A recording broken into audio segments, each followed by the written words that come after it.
We're going to do this again.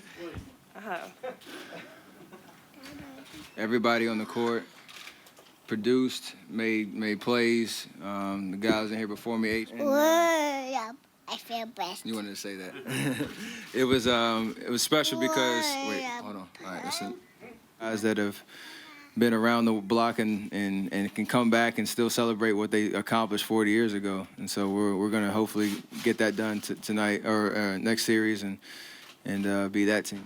I was able to give something last game. Hopefully, trying to get back out there and get a win. Game 4, it didn't happen. Clay comes out after, getting hit in the head, and he's bleeding from the ear, like you said, and he's able to impact the game. I mean, you take your daughter second times. How do you feel like? I think she's taking advantage of the moment for sure. She's way too comfortable. My favorite moment from these NBA playoffs hasn't been a spectacular dunk or J.R. Smith's three-point extravaganza or even Steph Curry making ridiculous shots look as easy as that college football player that we had here yesterday doing backflips, catching footballs. My favorite figure of these playoffs is still working on the fundamentals like ABCs. She yawns, interrupts press conferences, hides under tables, makes fun of the media. While you all thought I was talking about Sarah, it's actually Riley, the unquestioned. I can hear them laughing in the control room about that. The unquestioned Curry star who has made press conferences fun and must-see TV. But on the other side of cute are reporters who have a job to do and a deadline to meet. Our sports reporters weigh in.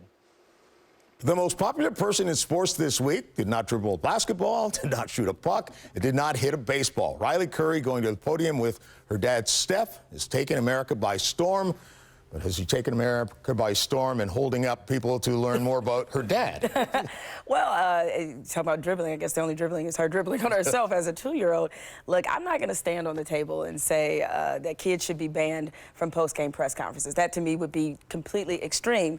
But what that conversation, that debate, if you want to call it that, did expose is, well, how little people think about the professional environment that's actually taking place. It is, I don't want to sound like the ogre, but it is a little bit of a distraction if you are in the working media on deadline. I've been that reporter, having to file a story in 20 minutes.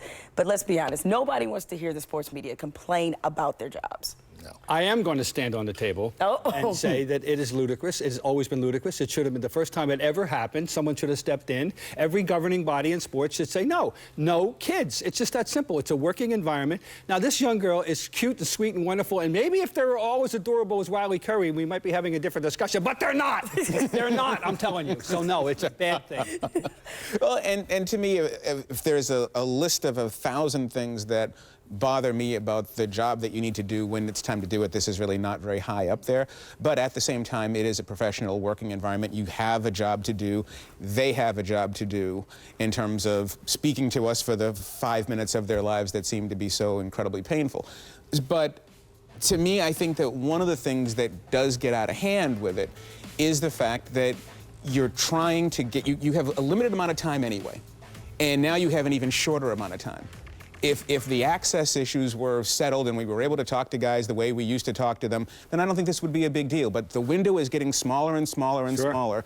So. And they're coming out later and later. Exactly. And that's all. So, but I mean, I know you come off sound like a curmudgeon, but it is a working environment. And what is the point? What are these guys trying to prove anyway? I mean, what exactly is the message? Oh, I'm a good parent. Oh, stop it. I'm sorry. There's just no rational reason why a child should be involved in any of this. Branding. And by the way, shouldn't they be home in bed? But that's another reason. Wow. Just tell them to get off your lawn, too, right? And get off that. Bring your daughter to work day once a year in every sport event. And Gran Torino starring Bob Ryan. The grumpy people finding out about it.